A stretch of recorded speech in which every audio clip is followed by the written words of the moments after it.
Bonjour à toutes et à tous et bienvenue dans votre édition de 15 heures. Voici les grands titres de l'actualité en ce début d'après-midi. Le HRIC est désormais inscrit au patrimoine culturel immatériel de l'humanité.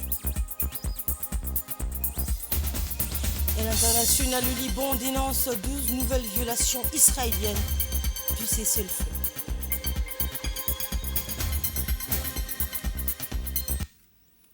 Bonjour et merci de nous accueillir chez vous. Le ministre de l'Agriculture, Mohamed Ahmed Awalé, accompagné d'une délégation, a participé au segment ministériel de la 16e conférence des parties COP 16 de la Convention des Nations Unies sur la lutte contre la désertification.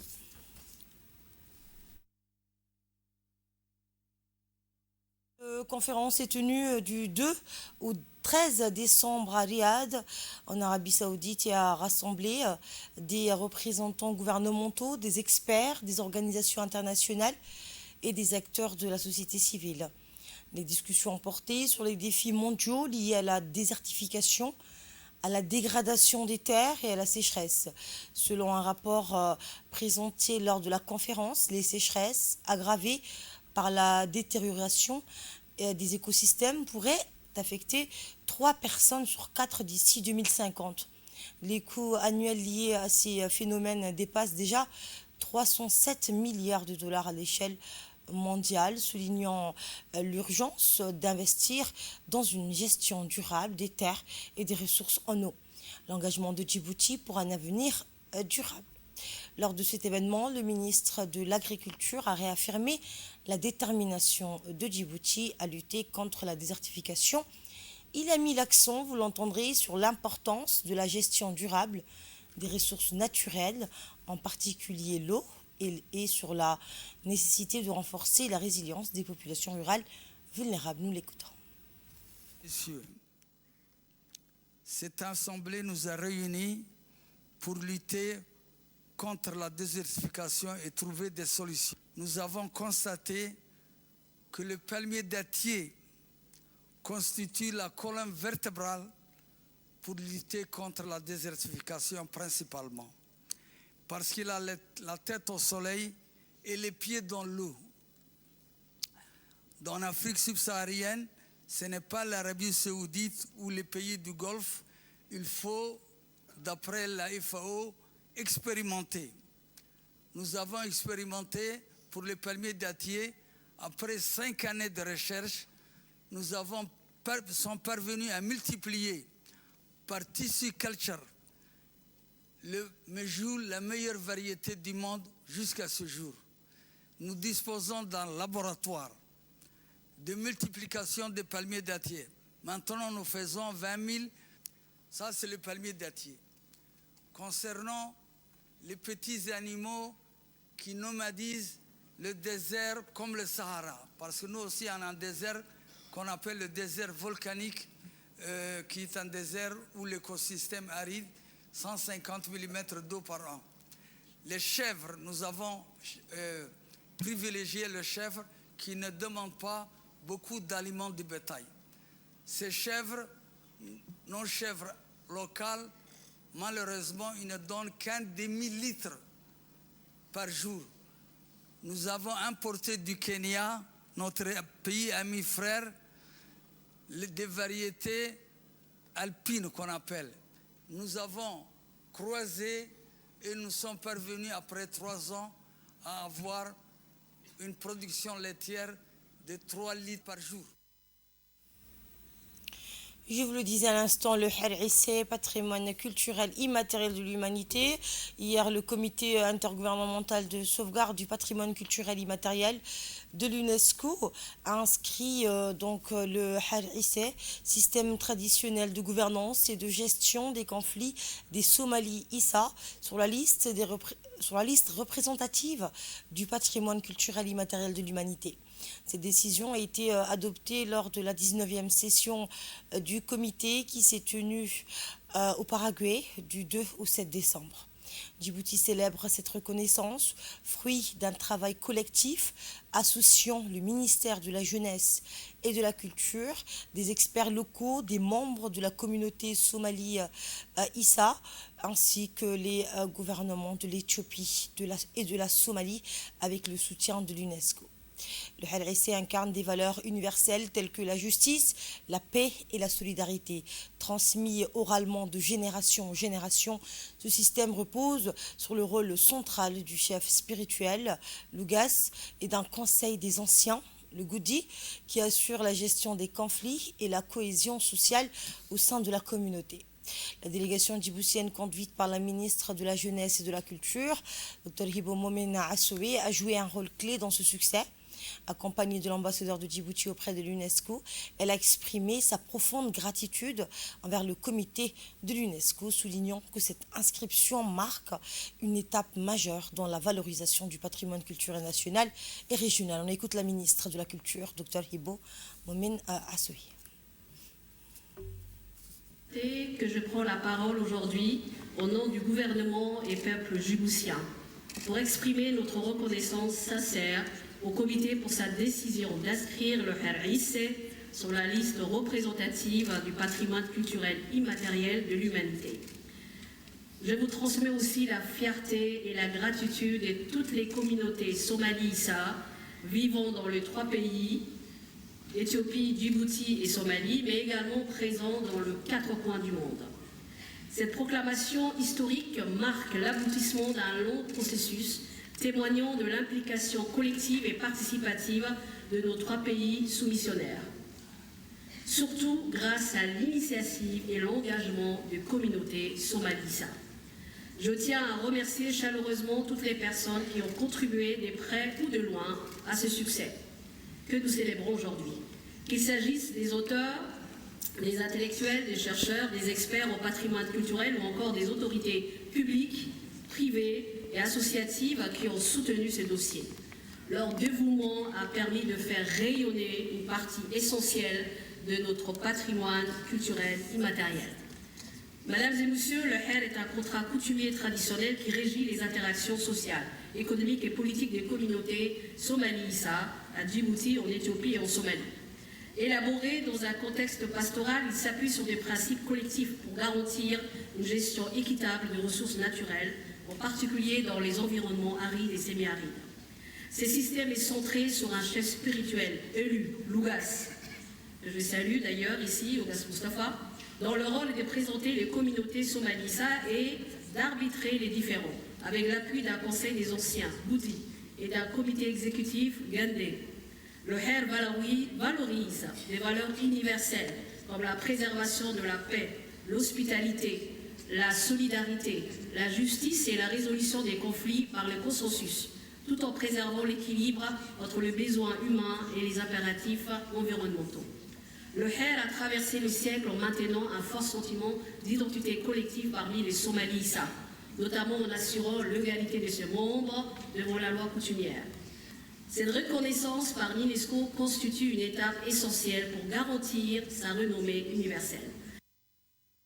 Et l'appel à la prière, bienvenue si vous nous rejoignez sur Télé Djibouti. Dans le reste de l'actualité, un atelier organisé à Balbala par l'UNFPA, la CNDH et leurs partenaires a renforcé l'engagement contre les violences faites aux femmes, aboutissant à la création d'une antenne locale de la CNDH pour traiter les doléances citoyennes. Eh bien, cet atelier de sensibilisation et de formation s'est tenu dans la commune de Balbala sous l'initiative conjointe d'une FPA, de la Commission nationale des droits de l'homme et de leurs partenaires stratégiques. Cet événement, axé sur la lutte contre les violences faites aux femmes, a marqué une étape importante dans le renforcement des engagements en faveur des droits humains. Eh bien, l'atelier s'est conclu par une avancée majeure, la mise en place d'une antenne locale de la CNDH destinée à recueillir et traiter les doléances des citoyens, en particulier celles liées aux violences basées sur le genre. Ce nouvel espace vise à faciliter l'accès à la justice et à promouvoir une réponse adaptée aux besoins des victimes.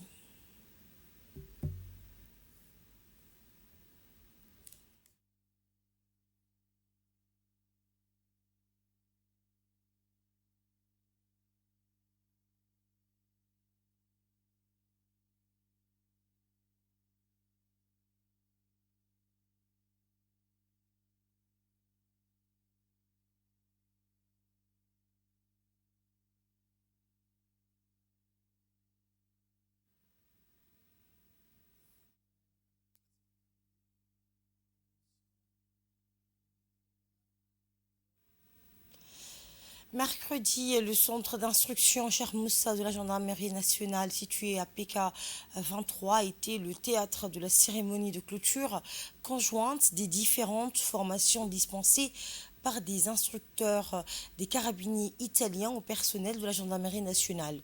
Cet événement a marqué l'aboutissement de plusieurs semaines de formation intensive axée sur le maintien de la rétablissement de l'ordre, la protection des hautes personnalités, le constat d'accidents ainsi que le monitorat en conduite de véhicules légers et en motocyclisme. Ces formations ont renforcé les compétences des gendarmes tout en consolidant les liens de coopération entre les forces de sécurité. La cérémonie s'est déroulée en présence de personnalités de haut rang, notamment le général de corps d'armée Mario V, représentant le commandant général des carabiniers italiens, le colonel Zakaria Hassan Aden, chef d'état-major de la gendarmerie nationale, ainsi que Agostino Palese, ambassadeur d'Italie en Éthiopie. Ces autorités ont co-présidé la cérémonie mettant en lumière l'importance de la coopération bilatérale et saluant l'excellence professionnelle des forces de sécurité. Après les honneurs rendus au drapeau italien et djiboutien et une revue des troupes empreinte de respect et de solennité, les autorités présentes ont remis des certificats aux stagiaires récompensant leur engagement et leur assiduité tout au long de cette formation. Au cours de la cérémonie, les deux chefs militaires ont successivement pris la parole pour prononcer des discours. Dans son allocution, le général V a souligné l'importance stratégique de la coopération entre les carabiniers italiens et la gendarmerie nationale dans le domaine de la sécurité.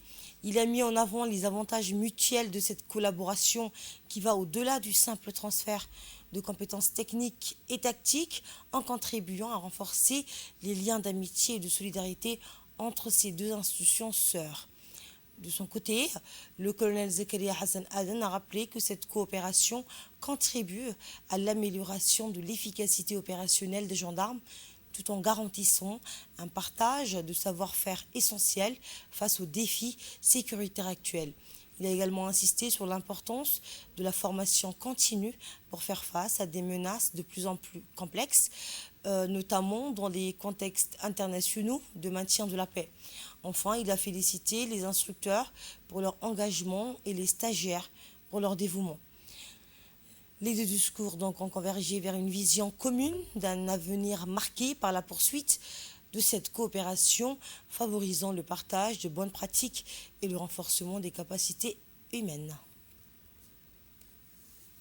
La cérémonie a culminé avec une démonstration dynamique réalisée par un contingent de la gendarmerie nationale en préparation pour une mission de maintien de la paix en Centrafrique. Cet exercice centré sur le maintien et le rétablissement de l'ordre a permis de mettre en avant les compétences pratiques acquises par les stagiaires lors de la formation.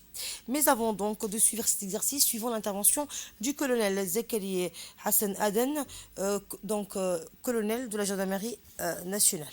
La cérémonie qui nous rassemble ce matin marque la fin des différentes formations conduites dans le cadre de la Miadit 21 au profit des diverses unités de notre institution. Le programme Miadit, qui n'est plus à présenter, matérialise le partenariat solide en l'arme des carabinieri d'Italie et la gendarmerie de Djibouti qui permet chaque année la formation d'un grand nombre de nos personnels.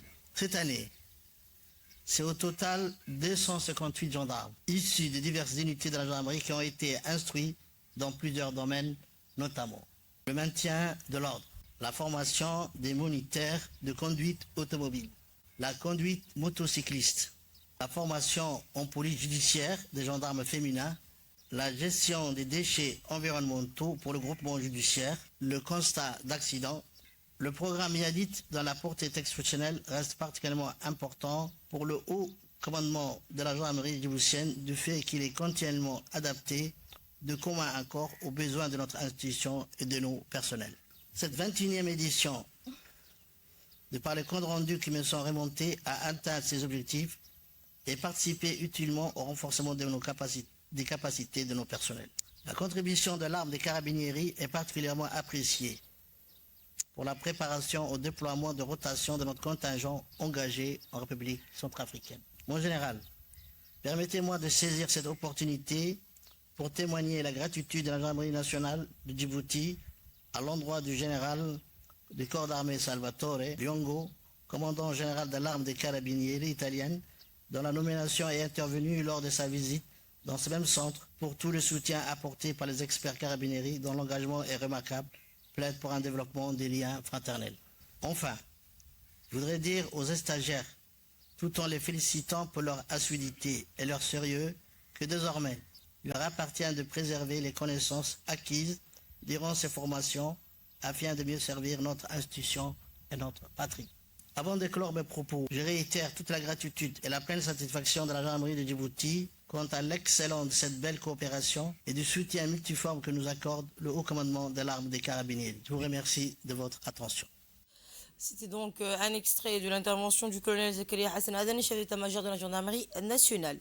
Et par la suite, la cérémonie s'est conclue en apothéose par une démonstration impressionnante et parfaitement orchestrée par un contingent de la gendarmerie nationale, actuellement en préparation pour une mission de maintien de la paix en République centrafricaine. Cet exercice tactique axé sur le maintien et le rétablissement de l'ordre public a mis en lumière l'expertise technique et les compétences pratiques acquises par les stagiaires tout au long de leur formation intensive. À travers des scénarios réalistes et des manœuvres stratégiques, les gendarmes djiboutiens ont démontré une maîtrise remarquable des techniques d'intervention allant de la gestion des foules à la neutralisation des menaces. Eh bien, la performance a été saluée par les autorités civiles et militaires présentes qui n'ont pas manqué de souligner l'excellence opérationnelle des participants. Ce succès illustre non seulement la qualité des enseignants prodigués, mais aussi la capacité du contingent à répondre efficacement aux exigences des missions internationales, renforçant ainsi l'image de professionnalisme de la gendarmerie nationale sur la scène mondiale. Eh bien, l'excellence opérationnelle des gendarmes djiboutiens a été applaudie par les autorités présentes, témoignant de la pertinence des enseignements dispensés.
Et vous le voyez à l'image, à l'issue de la cérémonie, les autorités et officiers supérieurs des institutions se sont rendus au centre de conférence où les deux chefs militaires ont échangé sur les solides liens de coopération et les projets communs en cours. Le général 5, représentant le commandant général des carabiniers italiens, remercié chaleureusement le chef d'état-major de la gendarmerie nationale pour son accueil et son engagement en faveur du renforcement de cette collaboration. Autre information, dans le cadre des 16 jours d'activisme contre les violences basées sur le genre, l'Union nationale des femmes djiboutiennes, l'UNFD, en partenariat avec le Fonds des Nations Unies pour la population, l'UNFPA, a organisé une formation destinée aux relais communautaires à Alisabi. Eh bien, cette initiative a pour objectif de renforcer les capacités locales en matière de prévention des violences basées sur le genre et d'orientation des victimes. Eh bien, grâce à cette formation, les relais communautaires sont mieux préparés à sensibiliser les populations, à protéger les personnes vulnérables et à accompagner particulièrement les femmes et les filles, souvent les premières affectées par ces violences. Cette action s'inscrit dans une campagne nationale déployés dans les 5 régions de l'intérieur, visant à bâtir une société plus inclusive où les droits humains sont respectés et protégés. Ensemble, engageons-nous à mettre fin aux violences basées sur le genre.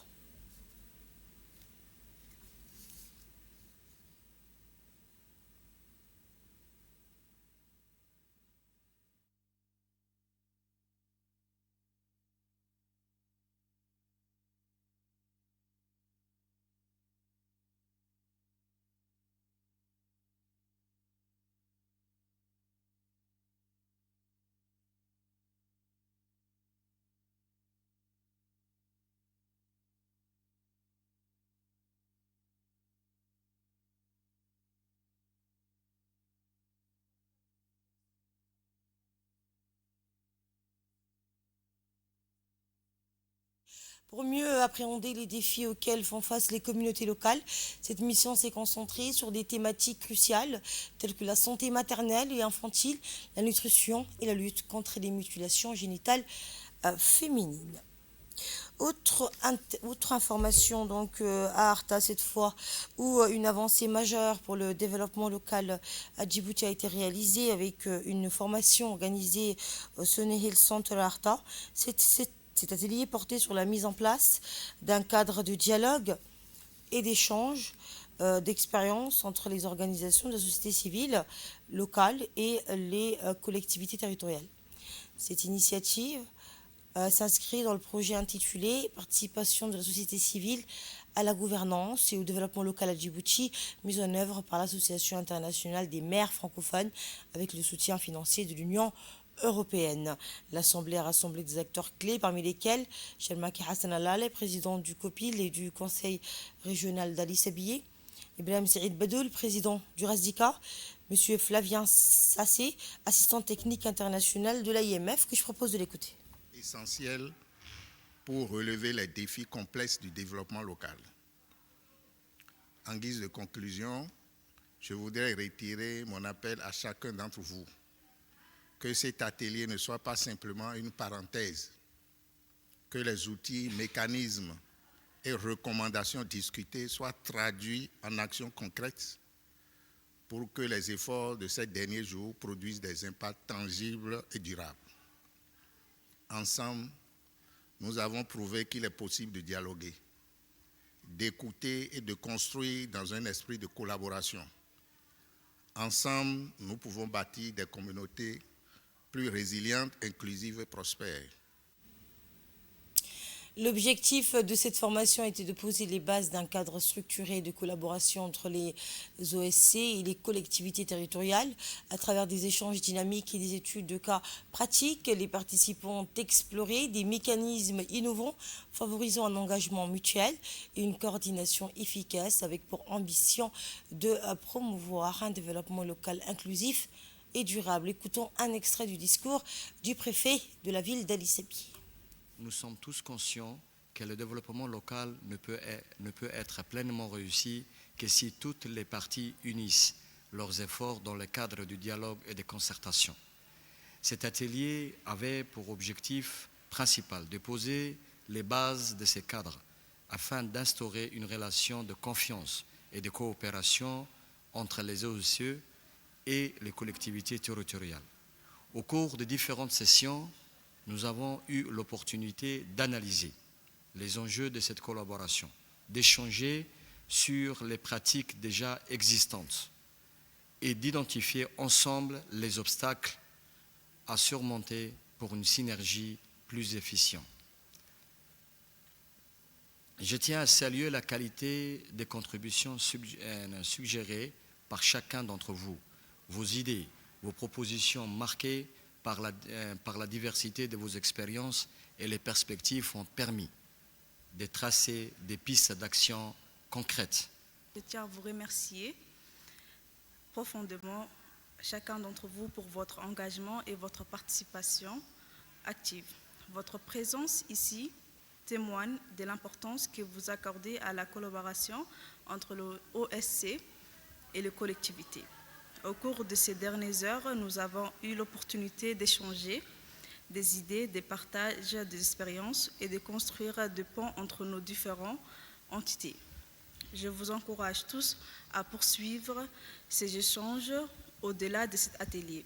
La mise en place d'un cadre de dialogue ne se limite pas à ces quelques heures, c'est un processus continu. Et dans l'actualité internationale, le Liban accuse Israël d'avoir commis 12 nouvelles violations du cessez-le-feu, incluant des tirs d'artillerie, des incursions et des survols, portant à 129 le nombre total de violations signalées depuis l'entrée en vigueur de l'accord la semaine dernière. Eh bien, ces incidents portent à 129 le nombre total, on le rappelle, de violations enregistrées depuis l'entrée en vigueur de l'accord il y a une semaine. Merci de votre fidélité. Excellente suite de journée à tous et à très bientôt pour une nouvelle édition.